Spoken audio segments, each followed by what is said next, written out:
Second grade सामाजिक विज्ञान से तैयारी करने वाले सभी साथियों का आर के क्लासेस के एशिया में स्वागत अभिनंदन। आज हम इस क्लास में पढ़ेंगे दर्शन शास्त्र कक्षा 12 अध्याय 4। इससे पहले हम दर्शन शास्त्र कक्षा 11 के 4 पाठ है वो पढ़ चुके हैं। दर्शन शास्त्र कक्षा 12 के 7 पाठ है वो हम पढ़े, यानी कक्षा 11 के 4 पाठ हमें पढ़ने हैं और कक्षा 12 के 7 पाठ हमें पढ़ने। टोटल 11 पाठ में से आपके 18 या 19 क्वेश्चन है वो कवर हो जाए। तो आप वीडियो को अपने दोस्तों में शेयर कर दीजिए, लाइक कर दीजिए। शुरू करते हैं अध्याय 4 योग दर्शन एवं वेदांत दर्शन। इस पाठ में हम योग दर्शन के बारे में और वेदांत दर्शन के बारे में पढ़ेंगे। तो शुरू करते हैं। सबसे पहले है योग दर्शन। महर्षि पतंजलि को योग दर्शन का प्रमुख आचार्य माना जाता है। योग दर्शन के प्रतिपादक कौन है? पतंजलि।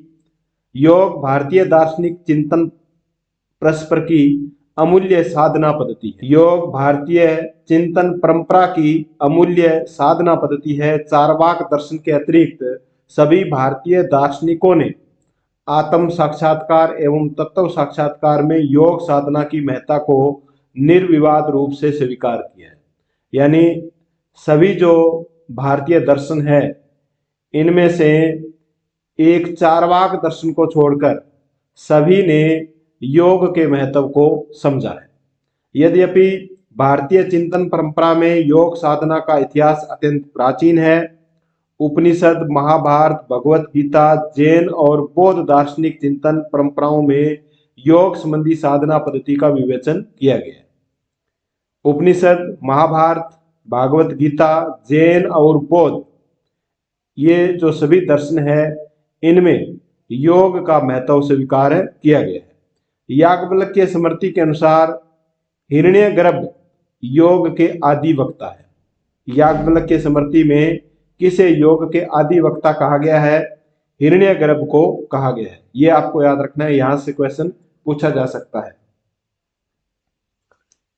अतः योग के आचार्य की परंपरा अत्यंत प्राचीन है। योग के इन आचार्यों में महर्षि पतंजलि का स्थान अत्यंत महत्वपूर्ण है। महर्षि पतंजलि ने सर्वप्रथम सूक्ष्म दार्शनिक सिद्धांत के रूप में योग का विवेचन किया। महर्षि पतंजलि का योग सूत्र योग दर्शन का प्रमुख ग्रंथ है। योग दर्शन का प्रमुख ग्रंथ कौन सा है? योग सूत्र। और ये किसका ग्रंथ है? महर्षि पतंजलि का है। उन्होंने इस ग्रंथ में सर्वप्रथम योग दर्शन का व्यवस्थित ढंग से दार्शनिक रूप से प्रतिपादन किया। योग सूत्र 4 पादों या अध्यायों में विभक्त है। ये योग सूत्र है जो पतंजलि द्वारा लिखित ग्रंथ है। ये कितने अध्यायों में विभक्त है? 4 अध्यायों में विभक्त है। कौन कौन से? समाधिपाद, साधनापाद, विभूतिपाद और कैवल्यपाद। ये 4 जो अध्याय है इनको आपको याद रखना है। महर्षि पतंजलि के योग दर्शन को राजयोग भी कहते हैं। महर्षि पतंजलि के योग को क्या कहते हैं? राजयोग भी कहते हैं। योग की परिभाषा। योग दर्शन में योग शब्द युज समाधो अर्थात समाधि के अर्थ में प्रयुक्त हुआ है। जो योग जो शब्द है वो युज धातु से बना है और इसका अर्थ समाधि के अर्थ में प्रयुक्त हुआ है। महर्षि पतंजलि अपने योग सूत्र में योग की परिभाषा इस प्रकार दी है। योग चित्त वृत्ति निरोध। योग चित्त वृत्ति निरोध, यानी योग है वो चित्त वृत्ति का निरोध करने वाला है, अर्थात चित्त की वृत्तियों का निरोध योग है। चित्त यानी मन, मन की जो चंचलता है उसको रोकना ही क्या है? योग है। मन की चंचलता को रोकना ही क्या है? योग है। यहां चित्त से अभिप्राय अंतःकरण अर्थात मन, बुद्धि और अहंकार से है। यानी मन, बुद्धि और अहंकार की जो वृत्ति है उसको रोकना ही क्या है? योग है, लगता है। चित्त वृत्ति का अर्थ चित्त द्वारा विषय आकार ग्रहण करना। पुरुष के चैतन्य के प्रकाश से चित्त वृत्ति प्रकाशित होती है। पुरुष का जो चैतन्य है, उसकी जो चेतना है, उसके प्रकाश से चित्त वृत्ति है, मन की जो चंचलता है वह प्रकाशित होती है। और जीव आत्मा को विषयों का ज्ञान होता है। जीवात्मा है उसको विषयों का ज्ञान होता है। इन चित्त वृत्तियों का प्रवाह है निरंतर चित्त में चलता रहता है। ये चित्त वृत्तियां क्षीण होकर, चित्त वृत्तियां का मतलब मन की जो चंचलता है वह क्षीण होकर चित्त में अपने संस्कारों को स्थापित करती है। चित्त वृत्तियां है वो नष्ट होकर के मन में अपने जो संस्कार है उनको स्थापित करती है। ये संस्कार परिपक्व होकर अन्य वृत्तियों का रूप धारण करते हैं। अन्य जो वृत्तियां हैं उनका रूप धारण कर लेते हैं। इस प्रकार चित्त में वृत्तियों से संस्कारों और संस्कारों से वृत्तियों की उत्पत्ति का क्रम निरंतर चलता रहता है। चित्त में वृत्तियों से संस्कार और संस्कारों से वृत्तियों की उत्पत्ति होती है। ये क्रम है वो निरंतर चलता रहता है। पुरुष और चित्त यानी मन का जो संबंध, अनादिकालीन जो संबंध है वह जीव के बंधन का कारण बनता है। जब पुरुष विवेक ज्ञान के द्वारा चित्त एवं उसकी वृत्तियों से अपना भेद करके अपने स्वरूप का ज्ञान प्राप्त कर लेता है, जब पुरुष है वो विवेक ज्ञान के द्वारा, अपने ज्ञान के द्वारा चित्त और उसकी जो वृत्ति है, उसकी जो चंचलता है, उसमें भेद करके, अंतर करके अपने स्वरूप का ज्ञान प्राप्त कर लेता है, तो वह अपने वास्तविक स्वरूप में स्थित हो जाता है। यानी इनमें वह भेद करके अपने स्वरूप को अपने ज्ञान के द्वारा, अपने विवेक के द्वारा वास्तविक स्वरूप में स्थित हो जाता है। इस अवस्था में पुरुष अपने शुद्ध चैतन्य स्वरूप में प्रकाशित होने लगता है। इस अवस्था में चित्त की समस्त वृत्तियों का निरोध हो जाता है। ये जो अवस्था होती है जब वह अपने ज्ञान के द्वारा, विवेक ज्ञान के द्वारा चित्त और वृत्तियों में भेद करके अपने स्वरूप को समझ लेता है, तब चित्त की समस्त वृत्तियों का निरोध हो जाता है। चित्त वृत्तियों के निरोध की इस अवस्था को ही योग कहते हैं। चित्त वृत्तियां यानी मन की जो वृत्तियां है, चंचलता है, उसका निरोध ही इस अवस्था, निरोध की जो अवस्था है, इस अवस्था को क्या कहते हैं? योग कहते हैं। नेक्स्ट है अष्टांग योग मार्ग। महर्षि पतंजलि द्वारा चित्त की वृत्तियों के निरोध हेतु प्रतिपादित साधना पद्धति। महर्षि पतंजलि ने चित्त की जो वृत्तियां है, दोष है, चंचलता है, उसको रोकने के लिए जो साधना पद्धति प्रतिपादित की है के 8 सोपान है। महर्षि पतंजलि ने जो चित्त की वृत्तियां हैं उनके निरोध हेतु जो साधना पद्धति प्रतिपादित की है, उसके कितने सोपान है? 8 सोपान है। इसलिए इस साधना पद्धति को अष्टांग योग मार्ग कहते हैं। ये आपको याद रखना है। अष्टांग योग मार्ग किसने प्रतिपादित किया है? महर्षि पतंजलि ने। इस योग मार्ग के 8 अंग है। इस योग मार्ग के कितने अंग है? 8 मार्ग है। ये कौन कौन से? ये आपको इनके नाम याद रखने हैं। यम, नियम, आसन, प्राणायाम, प्रत्याहार, धारणा, ध्यान, समाधि। इसमें से प्रथम यम और नियम नैतिक मूल्यों की साधना पर बल देते हैं। यम और नियम ये नैतिक मूल्यों की साधना पर बल देते हैं। आसन और प्राणायाम और प्रत्याहार, आसन, प्राणायाम और प्रत्याहार का उद्देश्य चित्त को बाह्य विषयों से हटाना है। बाह्य जो विषय है उनसे चित्त को हटाना किसका काम है? आसन, प्राणायाम और प्रत्याहार का। धारणा, ध्यान और समाधि चित्त की एकाग्रता के विभिन्न रूप है। धारणा के द्वारा, ध्यान के द्वारा और समाधि के द्वारा चित्त की एकाग्रता की जा सकती है। इनके द्वारा चित्त की वृत्तियों का निरोध किया जाता है। योग के इन 8 अंगों में से यम, नियम, आसन, प्राणायाम और प्रत्याहार योग के बहिरंग साधन है।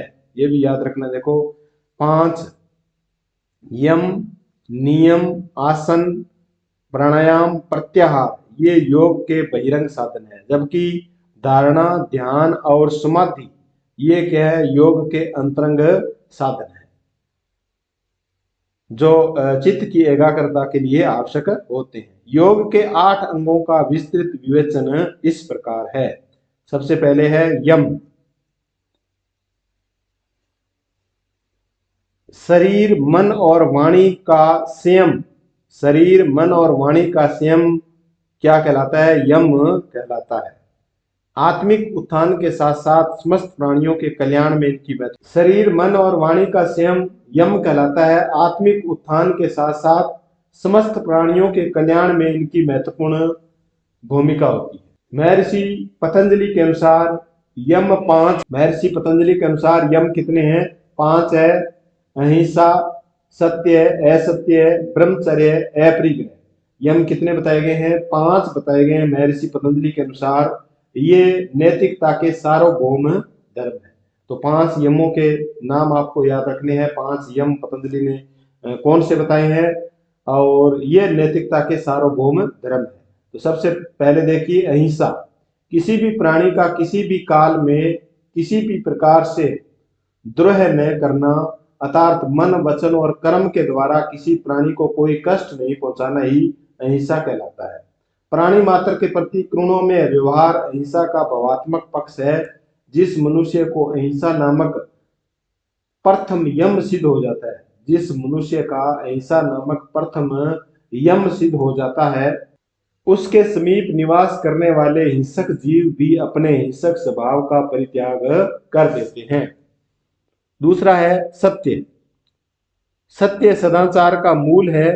प्रत्यक्ष देखकर, सुनकर, अनुमान करके जैसा अनुभव किया गया है, उसे मन वचन और कर्म के द्वारा वैसा ही अभिव्यक्त करना सत्य है कहलाता है। श्रोता का उद्वेग न उत्पन्न करने वाले, प्रिय लगने वाले, परिणाम में हितकारी, निष्कपट और स्पष्ट वचन सत्य वचन की विशेषता है। यानी श्रोता को उद्वेग न उत्पन्न करने वाले, प्रिय लगने वाले, परिणाम हितकारी, निष्कपट, स्पष्ट वचन बोलने वाले, सत्य वचन बोलने वाले, ये सत्य की विशेषता है। असत्य, निषिद्ध प्रकार से दूसरों का द्रव्य न ग्रहण करना, जिसका कुछ भी मूल्य हो, ऐसी कोई वस्तु उसके स्वामी की अनुमति के बिना न ग्रहण करना ही असत्य है। यानी चोरी नहीं करना। मन वचन कर्म के द्वारा किसी द्रव्य को न चुराना, न ग्रहण करना और न छीनना ही क्या है? असत्य है। ब्रह्मचार्य, उपस्थेंद्रियों का यथार्थ संयम करना ही ब्रह्मचार्य है। मन वचन कर्म के द्वारा विषय वासनाओं का पूर्णतः त्याग करते हुए उप इंद्रियों का संयम ही ब्रह्मचर्य कहलाता है। 5वां है अपरिग्रह। भौतिक वस्तुओं के संग्रह की प्रवृत्ति का त्याग ही अपरिग्रह है। भौतिक जो वस्तुएं हैं उनका संग्रह हमें नहीं करना चाहिए। अपरिग्रह के लिए मन वचन और कर्म से भोग्य पदार्थों के संग्रह की प्रवृत्ति का त्याग करना आवश्यक है। नेक्स्ट है नियम। सदाचार और सद्व्यवहार के माध्यम से मनुष्य को सतत आत्मिक उत्थान की ओर अग्रसर करना ही नियम का मुख्य उद्देश्य है। यानी शुद्ध आचरण, शुद्ध व्यवहार के माध्यम से मनुष्य को सतत आत्मिक उत्थान करते हुए, लगातार आत्मिक उत्थान करते हुए अग्रसर करना ही नियम का मुख्य उद्देश्य है। महर्षि पतंजलि के अनुसार नियम 5 है। नियम भी 5 बताए हैं, जैसे यम 5 बताए हैं उसी प्रकार नियम भी 5 बताए हैं। तो 5 नियम कौन कौन से हैं? सोच, संतोष, तप, स्वाध्याय और ईश्वर प्रणिधान। 5 के नाम आपके याद होने चाहिए। नियम का विस्तृत विवेचन इस प्रकार है। सोच का नियम में प्रथम स्थान है। सोच का अर्थ मानवीय जीवन में सुचिता या पवित्रता से है। सोच का अर्थ मानवीय जीवन में क्या है? सुचिता या पवित्रता से है। बाह्य एवं अभ्यंतर दृष्टिकोण से सोच के 2 भेद है। बाह्य सोच के अंतर्गत शारीरिक शुद्धि आती है। सोच के 2 भेद है। शारीरिक शुद्धि जो बाह्य सोच के अंतर्गत आती है, स्नान, स्वच्छता, पवित्र भोजन बाह्य सोच की प्रमुख साधन है। अभ्यंतर सोच दूसरा कौन सा है? अभ्यंतर सोच का अर्थ मानसिक पवित्रता से है। मैत्री, करुणा, मुदिता, प्रसन्नता और उपेक्षा अभ्यंतर सोच के प्रमुख साधन है। नेक्स्ट जो नियम है वह है संतोष। 5 नियमों के अंतर्गत संतोष का द्वितीय स्थान है। उचित प्रयास से जो कुछ भी प्राप्त हो उसी से संतुष्ट रहना संतोष कहलाता है। शरीर यात्रा के लिए जो नितांत आवश्यक है उसके अतिरिक्त अनावश्यक वस्तुओं की इच्छा न करना ही संतोष है। संतोष आप सभी जानते हैं। तो ये दूसरा नियम है वह है संतोष। तीसरा जो नियम है वह है तप। सुख दुख, लाभ हानि, मान अपमान, जय पराजय, सर्दी गर्मी आदि द्वंद्वों को सहन करना ही क्या कहलाता है? तप कहलाता है। संयमित जीवन व्यतीत करते हुए अनुष्ठान, मंत्र जाप एवं उपासना द्वारा अशुद्धि का नाश करना भी तप है। स्वाध्याय, चौथा जो नियम है वह है स्वाध्याय। स्वाध्याय का अर्थ शास्त्रों का अध्ययन करना, ज्ञानी पुरुषों के वचनों का अनुशीलन करना, महर्षि व्यास के अनुसार ओंकार का जाप करना स्वाध्याय, तथा मोक्ष की ओर अग्रसर करने वाले सदग्रंथों का श्रद्धा एवं निष्ठा पूर्वक अध्ययन करना ही स्वाध्याय कहलाता है। उपनिषद, गीता, रामायण, महाभारत आदि सदग्रंथों के अध्ययन से हमारे विचारों एवं संस्कारों में पवित्रता, दिव्यता एवं दृढ़ता आती है। पांचवा नियम है ईश्वर प्राणिधान। गुरुओं के भी परम गुरु परमात्मा को अपने समस्त कर्तव्य कर्मों को समर्पित करते हुए उसके प्रति अटूट श्रद्धा, आस्था, विश्वास ईश्वर प्राणिधान कहलाता है। गुरुओं के भी परम गुरु परमात्मा के प्रति अटूट श्रद्धा, आस्था रखना, विश्वास रखना ही क्या कहलाता है? ईश्वर प्राणिधान कहलाता है। योग सूत्र महर्षि पतंजलि के अनुसार ईश्वर का सर्वश्रेष्ठ नाम ओंकार है। ये याद रखना। देखो, योग सूत्र पतंजलि के अनुसार ईश्वर का सर्वश्रेष्ठ नाम क्या बताया गया है? ओंकार बताया गया। ओंकार का श्रद्धा पूर्वक निरंतर चिंतन, मनन और ध्यान करना ईश्वर प्राणिधान के अंग है। ईश्वर प्राणिधान के द्वारा समाधि में सिद्धि प्राप्त होती है। तो ये 5 नियम थे, 5 यम थे। और तीसरा है आसन। यम और नियम के पश्चात आसन अष्टांग योग का महत्वपूर्ण अंग है। यह शरीर का संयम है। चित्त की एकाग्रता के लिए शरीर का अनुशासन भी उतना ही आवश्यक है जितना मन का। महर्षि पतंजलि ने योग में आसन को इस प्रकार परिभाषित किया है: स्थिर सुख आसनम। स्थिर सुख आसनम अर्थात स्थिर भाव से सुख पूर्वक बैठने को आसन कहते हैं। स्थिर भाव से, भाव स्थिर होना चाहिए, कोई भी विचार मस्तिष्क में नहीं चलने चाहिए। सुख पूर्वक बैठने को ही आसन कहते हैं। आसन जब निश्चल, कंपन रहित, कष्ट रहित होता है तब यह योग सिद्धि में सहायक होता है। यद्यपि आसन के अनेक प्रकार है, किंतु आत्म संयम का अभ्यास करने वाले साधकों के लिए सिद्धासन, आत्म संयम का जो अभ्यास करते हैं साधक, उनके लिए सिद्धासन, पद्मासन, शवकास्ती आसन को सर्वाधिक उपयुक्त माना गया है। नेक्स्ट है प्राणायाम। अष्टांग कौन सा है? प्राणायाम। चौथा अष्टांग है प्राणायाम। प्राणायाम अष्टांग योग का चतुर्थ महत्वपूर्ण अंग है। तो ये इनके कर्म भी आपको याद रखने हैं। पहला है यम, दूसरा नियम, तीसरा आसन और चौथा है प्राणायाम। आसन के सिद्ध होने के पश्चात श्वास प्रश्वास की गति को नियमित करना प्राणायाम कहलाता है। प्राणायाम किसे कहते हैं? श्वास और प्रश्वास की गति को नियमित करना ही प्राणायाम कहलाता है। बाह्य प्राणवायु को शरीर के भीतर नासिका रंध्र से प्रवेश श्वास कहलाता है, और अंतः प्राणवायु यानी अंदर की जो प्राणवायु है उसको नासिका रंध्र से बाहर करना ही प्रवास है। प्राणायाम के अभ्यास द्वारा श्वास व प्रश्वास की इस गति को नियमित किया जाता है। प्राणायाम 3 प्रकार की क्रियाओं में विभक्त है। ये 3 प्रकार की क्रियाएं याद रखनी है: पूरक, रेचक और कुंभक। 3 प्रकार की प्राणायाम की क्रियाएं हैं: पूरक, रेचक और कुंभक। नासिका द्वारा प्राण वायु को शरीर के भीतर खींचना पूरक कहलाता है। नासिका द्वारा प्राण वायु को शरीर के भीतर खींचना क्या कहलाएगा? पूरक। बाहर निकालना रेचक कहलाता है। बाहर एवं भीतर कुछ समय रोकना कुंभक कहलाता है। तो पूरक, रेचक और कुंभक किसे कहते हैं ये भी आपके याद होना चाहिए। 5वां जो अष्टांग है, अष्टांग योग है, वह है प्रत्याहार। इंद्रियों का बाह्य विषयों से हटाना प्रत्याहार कहलाता है। प्रत्याहार का मतलब आहार, भोजन नहीं करना।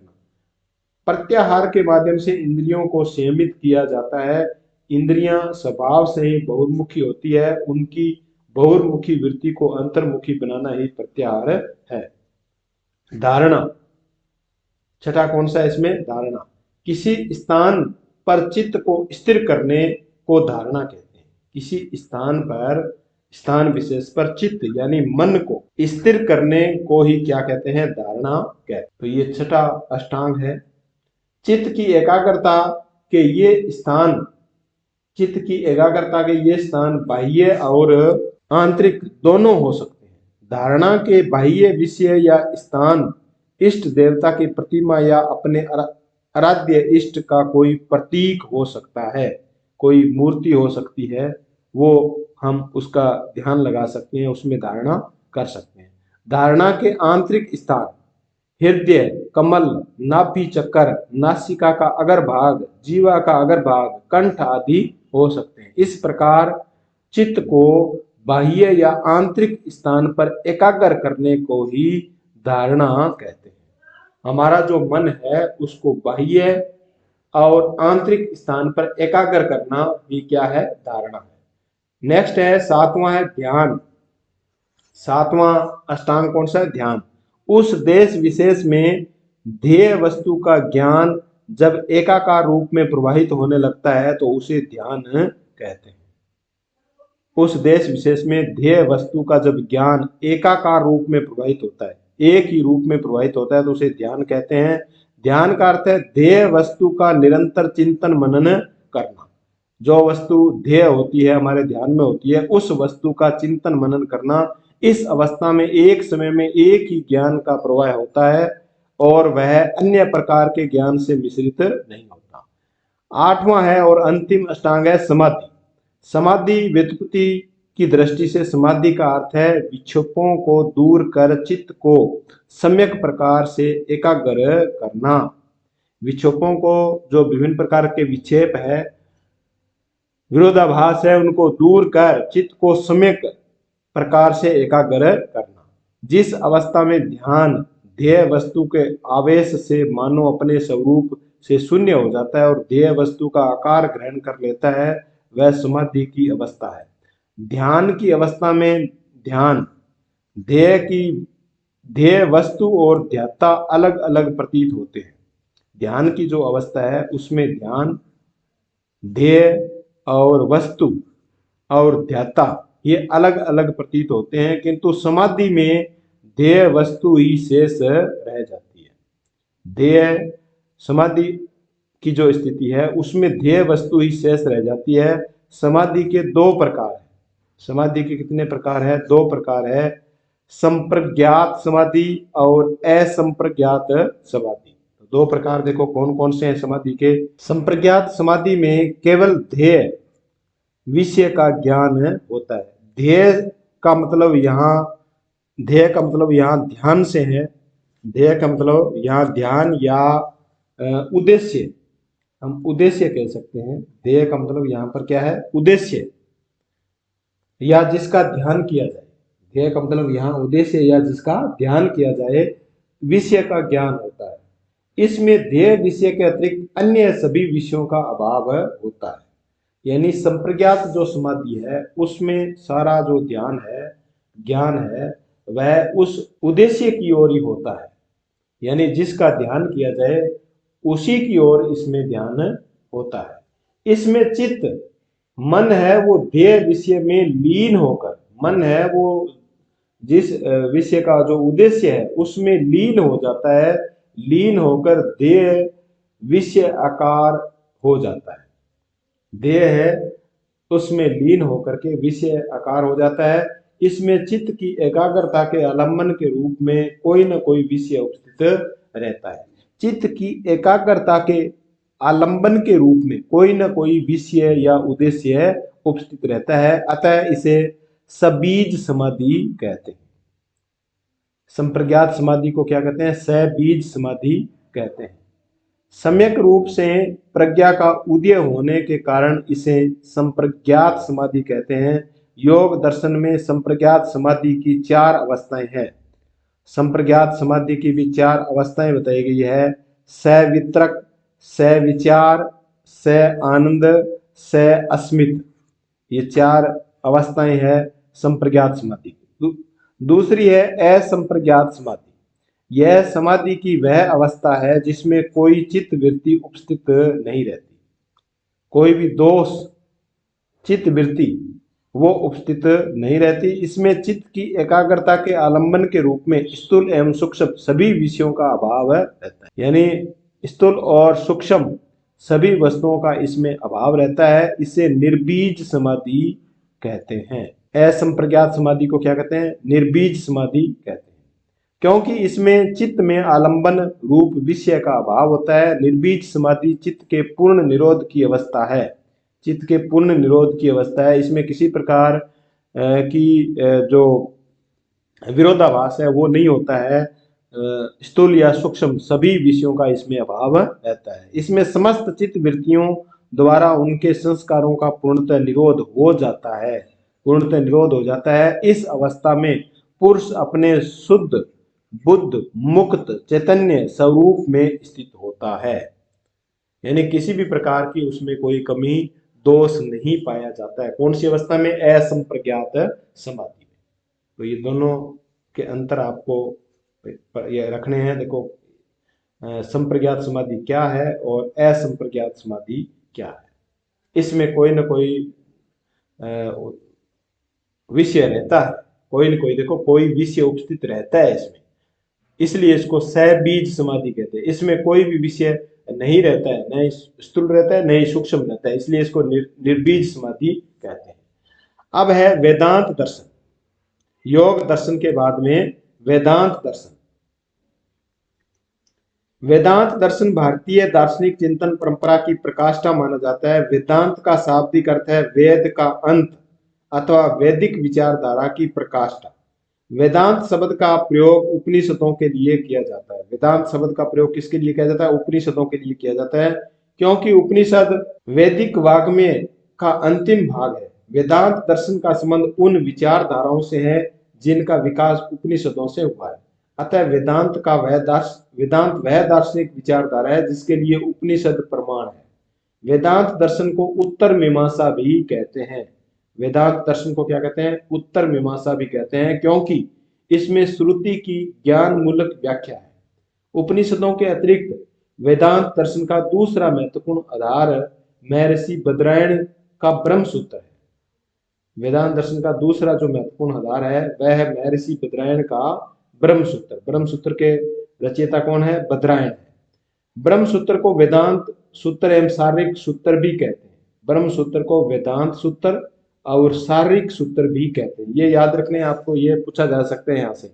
उपनिषद और ब्रह्म सूत्र के अतिरिक्त वेदांत दर्शन का तीसरा महत्वपूर्ण आधार है वो श्रीमद् भागवत। इस प्रकार वेदांत दर्शन का आधार तीन महत्वपूर्ण ग्रंथ है। ये याद रखने, तीन महत्वपूर्ण ग्रंथ है। उपनिषद, देखो वेदांत दर्शन के तीन महत्वपूर्ण ग्रंथ कौन से आधार? उपनिषद, ब्रह्म सूत्र और श्रीमद् भागवत। इन्हें वेदांत दर्शन की प्रस्थान त्रयी भी कहते हैं। इनको अच्छी तरह याद कर ले। में वेदांत के आचार्यों ने इन तीनों पर या किन्हीं दो पर भाष्य लिखकर अपने मत का समर्थन किया। प्रस्थान त्रयी के भाष्यकारों में शंकराचार्य, रामानुजाचार्य, मध्वाचार्य, निम्बार्काचार्य, वल्लभाचार्य का नाम उल्लेखनीय है। आदि गुरु शंकराचार्य का मत है अद्वैतवाद, रामानुजाचार्य का मत है विशिष्ट द्वैतवाद और मध्वाचार्य का मत है द्वैतवाद, निम्बार्काचार्य का मत है द्वैताद्वैतवाद और वल्लभाचार्य का मत है शुद्धाद्वैतवाद। इसकी ट्रिक भी है जो मैंने बताई है एक वीडियो के अंदर, वो आप ट्रिक जरूर देखें। ट्रिक के द्वारा इसको आप याद कर सकते हैं। शंकराचार्य का अद्वैतवाद। शंकराचार्य का अद्वैतवाद। आदि गुरु शंकराचार्य निर्विवाद रूप से वेदांत दर्शन के सर्वाधिक महान आचार्य है। प्रस्थान त्रयी के भाष्यकारों में शंकराचार्य का नाम अग्रणीय है। प्रस्थान त्रयी पर भाष्य लिखने की परंपरा शंकराचार्य के अनुकरण का ही परिणाम है। उन्होंने प्रस्थान त्रयी की बौद्धिक और दार्शनिक व्याख्या की है। शंकराचार्य का जन्म केरल राज्य के मालाबार में नंबूद्रीपाद ब्राह्मण कुल में हुआ। शंकराचार्य का जन्म कहाँ हुआ? केरल राज्य में मालाबार में नंबूद्रीपाद ब्राह्मण कुल में हुआ। इनके पिता का नाम शिवगुरु, शंकराचार्य के पिता का नाम शिवगुरु था और माता का नाम विशिष्टा था। उन्होंने गोविंद पादाचार्य से वेदांत के प्रमुख सिद्धांतों की शिक्षा ग्रहण की। ये गुरु थे शंकराचार्य के। उनके विषय में कहा जाता है कि उन्होंने केवल 8 वर्ष की अवस्था में 4 वेदों को कंठस्थ कर लिया था। शंकराचार्य ने 8 वर्ष की आयु में ही 4 वेदों को याद कर लिया था, कंठस्थ कर लिया था। 12 वर्ष की अवस्था में संपूर्ण शास्त्रों का ज्ञान प्राप्त कर लिया। 16 वर्ष की अवस्था में प्रस्थान त्रयी पर भाष्य को पूर्ण किया। उन्होंने एक आचार्य के रूप में संपूर्ण भारत का भ्रमण किया। उन्होंने बौद्ध मीमांसकों को सशस्त्र पराजित कर अधिकांश को अद्वैत दर्शन में दीक्षित किया। उन्होंने अद्वैत वेदांत का प्रचार प्रसार के लिए 4 मठों की स्थापना की। इन मठों के नाम आपको याद करने हैं। 4 मठ कौन कौन से हैं? दक्षिण में श्रृंगेरी मठ, उत्तर भारत में द्वारिकाश्रम मठ, पूर्वी भारत में गोवर्धन मठ और पश्चिम भारत में शारदा मठ। ये किसके द्वारा स्थापित किए गए? शंकराचार्य के द्वारा स्थापित किए गए। आज भी ये चारों मठ आध्यात्मिक विद्या के महान केंद्र है। उन्होंने भारतीय अध्यात्म, संस्कृति एवं दर्शन में युगांतकारी परिवर्तन किए। आदि गुरु शंकराचार्य ने अपनी तीक्ष्ण और तार्किक प्रतिभा के द्वारा वेदांत का सार ग्रहण कर उस अद्भुत अद्वैत वेदांत के तत्व ज्ञान का प्रतिपादन किया जो उपनिषदों में निहित है। इन्होंने अपने 32 वर्षीय अल्पकालीन जीवन काल में राष्ट्र के धार्मिक विघटन का निवारण करते हुए अद्वैतवाद के माध्यम से एकता और समन्वय की स्थापना की। उन्होंने ब्रह्म विषयक परस्पर विरोधी व्याख्याओं में समन्वय स्थापित कर यह प्रतिपादित किया कि ब्रह्म ही एकमात्र परम तत्व है। ये किसके द्वारा प्रतिपादित किया गया? ब्रह्म ही एकमात्र परम तत्व है, शंकराचार्य के द्वारा। अपने अद्वैतवाद की व्याख्या करते हुए उन्होंने स्पष्ट किया कि करोड़ों ग्रंथों में जिस बात का उल्लेख किया गया है उसकी व्याख्या मैं आधे श्लोक में कर रहा हूं। ब्रह्म सत्य है, जगत मिथ्या है, जीव ब्रह्म ही है, वह ब्रह्म से पृथक नहीं है। ये लाइन है वो आप अच्छी तरह याद करने में। ये किसकी है? शंकराचार्य की। ब्रह्म को ही एकमात्र परम तत्व और सत्य मानने के कारण आदि शंकराचार्य को आदि गुरु शंकराचार्य का मत अद्वैतवाद कहलाता है। परमार्थिक दृष्टिकोण से एकमात्र ब्रह्म सत्य है। ईश्वर, जीव, जगत, माया आदि व्यवहारिक सत्य है। परमार्थिक दृष्टिकोण से तो एकमात्र ब्रह्म है वो सत्य है, सत्य है। ईश्वर, जीव, जगत, माया आदि व्यवहारिक सत्य है। पर पचात्मक जगत माया की प्रतीति मात्र है। पर पचात्मक जगत है वो माया, माया का मतलब अविद्या की प्रतीति मात्र है। ब्रह्म की अवधारणा। आदि गुरु शंकराचार्य के दर्शन अद्वैतवाद का प्रमुख प्रतिपाद्य विषय ब्रह्म है। इनका प्रमुख विषय क्या है? ब्रह्म है। अद्वैत वेदांत की तत्व मीमांसा में ब्रह्म ही एकमात्र सत्य है, जगत मिथ्या है और जीव परमार्थ ब्रह्म है, ब्रह्म से भिन्न नहीं है। अद्वैत वेदांत के अनुसार ब्रह्म के 2 लक्षण है। ब्रह्म के 2 लक्षण बताए गए हैं, तटस्थ लक्षण और स्वरूप लक्षण। ब्रह्म के 2 लक्षण हैं, तटस्थ लक्षण और स्वरूप लक्षण। तटस्थ लक्षण वस्तु के आगंतुक और परिणामी धर्मों का वर्णन करता है। तटस्थ जो लक्षण है वह वस्तु के आगंतुक और परिणाम है उन धर्मों का वर्णन करता है। ब्रह्म सूत्र में ब्रह्म का लक्षण इस प्रकार किया गया है, ब्रह्म इस जगत की उत्पत्ति, स्थिति और लय का कारण है। यानी ब्रह्म को इस जगत की उत्पत्ति, स्थिति और लय का कारण बताया गया है।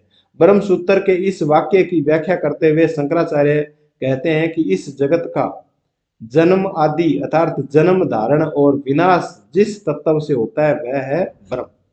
यानी ये जो संसार है इसका जन्म, धारण और विनाश ये सब किसके वजह से होता है? ब्रह्म की वजह से होता है। ब्रह्म इस जगत का एकमात्र कारण है। इस अर्थ में ब्रह्म माया से युक्त है और वह ईश्वर कहलाता है। जगत कारण तत्व ब्रह्म का तटस्थ लक्षण है।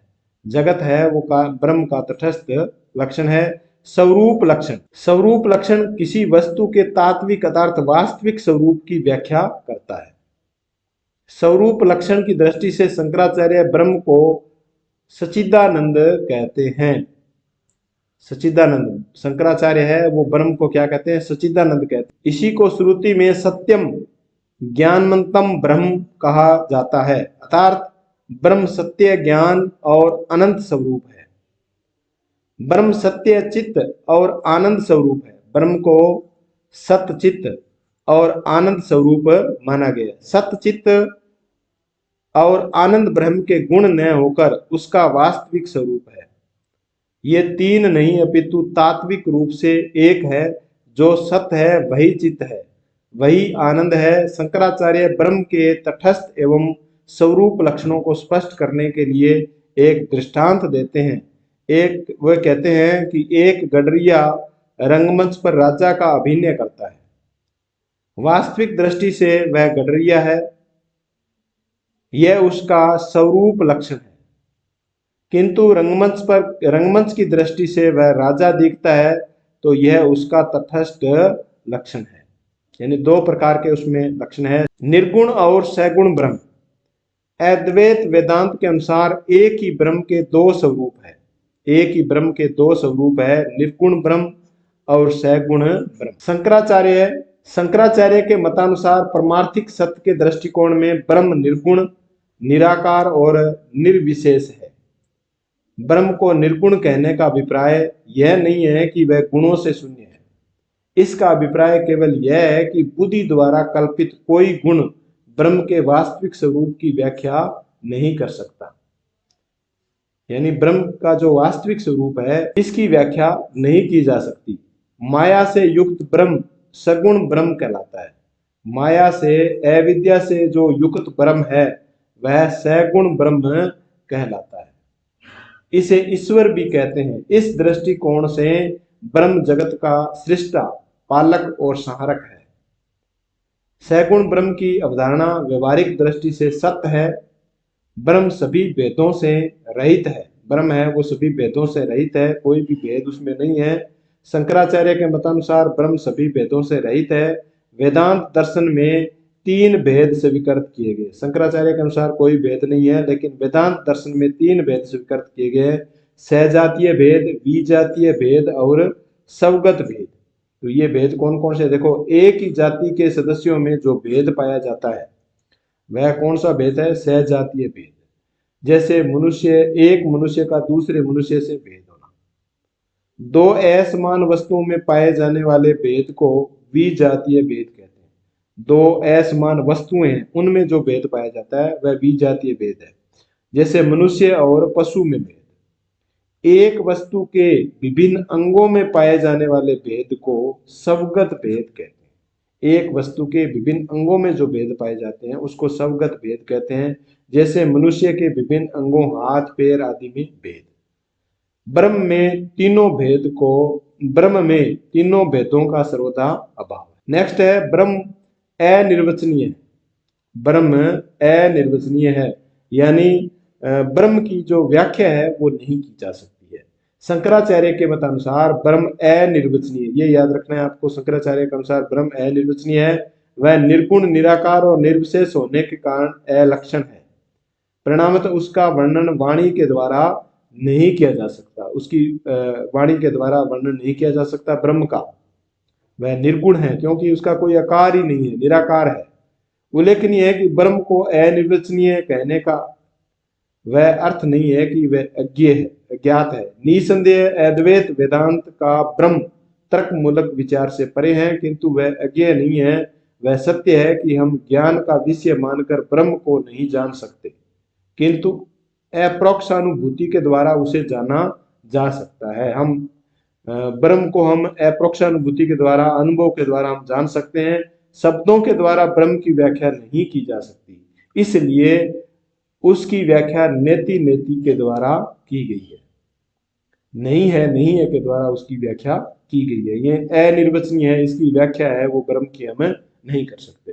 तो हमने योग दर्शन और वेदांत दर्शन के बारे में पढ़ा, और अब हम इसके प्रश्न उत्तर देखेंगे। देखो, याज्ञवल्क्य स्मृति के अनुसार योग के प्रथम वक्ता कौन है? याज्ञवल्क्य स्मृति के अनुसार योग के प्रथम वक्ता कौन है? तो हिरण्यगर्भ योग के प्रथम वक्ता है, वो हिरण्यगर्भ है। योग सूत्र किसकी रचना है? योग सूत्र है, ग्रंथ है, वो किसकी रचना है? महर्षि पतंजलि की। निम्न में से कौन सा यम नहीं है?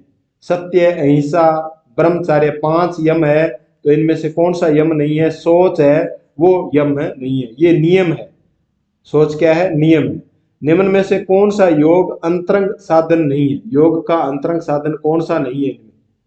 धारणा, ध्यान, समाधि, तप। तो तप है वो योग का अंतरंग साधन नहीं है। निम्नलिखित में से कौन सा ग्रंथ प्रस्थान त्रयी में नहीं आता है? उपनिषद, श्रीमद् भागवत गीता, ब्रह्म सूत्र, ये प्रस्थान त्रयी में आते हैं, जबकि महाभारत इसमें नहीं आता है। अद्वैत वेदांत के अनुसार माया का आश्रय कौन सा है? ब्रह्म है। आदि गुरु शंकराचार्य के मतानुसार एकमात्र सत्य है ब्रह्म। एकमात्र सत्य क्या है? ब्रह्म है। स्वामी विवेकानंद के अनुसार भारतीय संस्कृति के दो प्रमुख आदर्श है, त्याग और सेवा। त्याग और सेवा। अपनी मुक्ति और जगत का कल्याण, यह संदेश किस संस्था से संबंधित है? रामकृष्ण मिशन से। स्वामी विवेकानंद के मतानुसार जगत की समस्त संस्थाओं का अंत किस प्रकार संभव है? आत्मविश्वास के द्वारा।